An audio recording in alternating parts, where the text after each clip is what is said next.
Climbing can often be overwhelming, especially to begin with. There are so many movements and techniques that it is hard to know where to begin and if you are doing it right.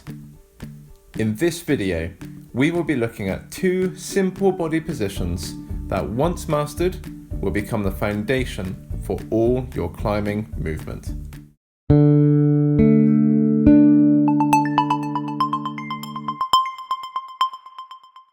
Even if you are just starting out in climbing, it is important to know that there is no such thing as a super secret climbing technique that only the elite climbers know about.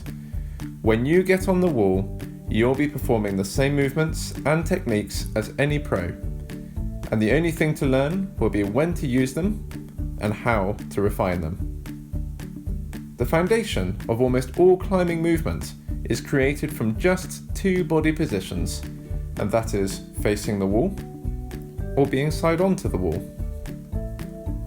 Front on and side on body positions. On any type of climb, it is vital to move in a way which doesn't overload or fatigue a specific part of the body to failure. In order to move in balance, we rely on using all the joints and muscles in our body to spread our body weight evenly by transitioning the body into the most effective positions we can create. Front-on positions. This is the body position most people are comfortable using to begin with. Front-on positioning is particularly useful for most moderate terrain and for handholds that are orientated so we can pull downwards or outwards on them. The more flexible the hips and lower back, the more opportunities a climber has to move in a front-on position. Opening the hips up to the wall or bringing the weight fully onto one leg often feels like an unusual body position when first starting climbing, and factoring in time to increase mobility and flexibility is time well spent if you find these positions difficult. Side-on positions. Side-on positions are more frequently used on steeper terrain.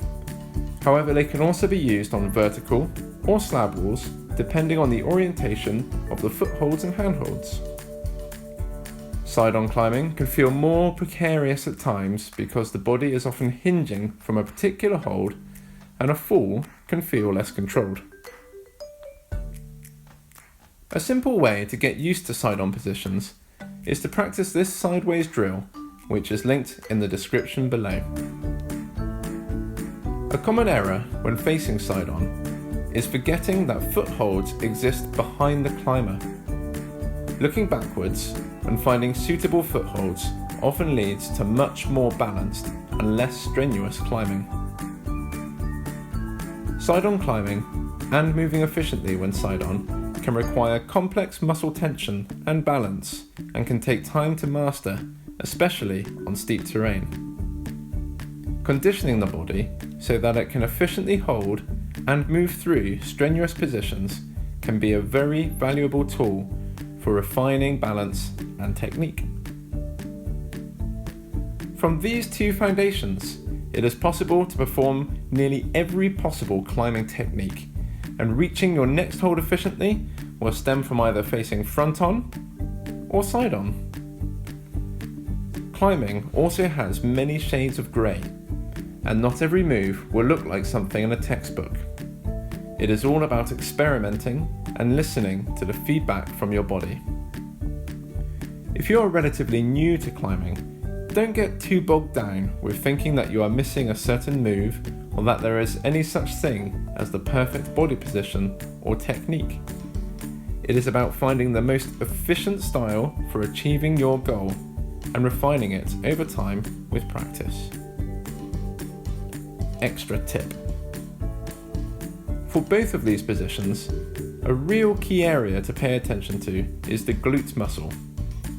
Inactive glutes alter both the centre of gravity for the climber and the distribution of muscles that takes the strain for the climber.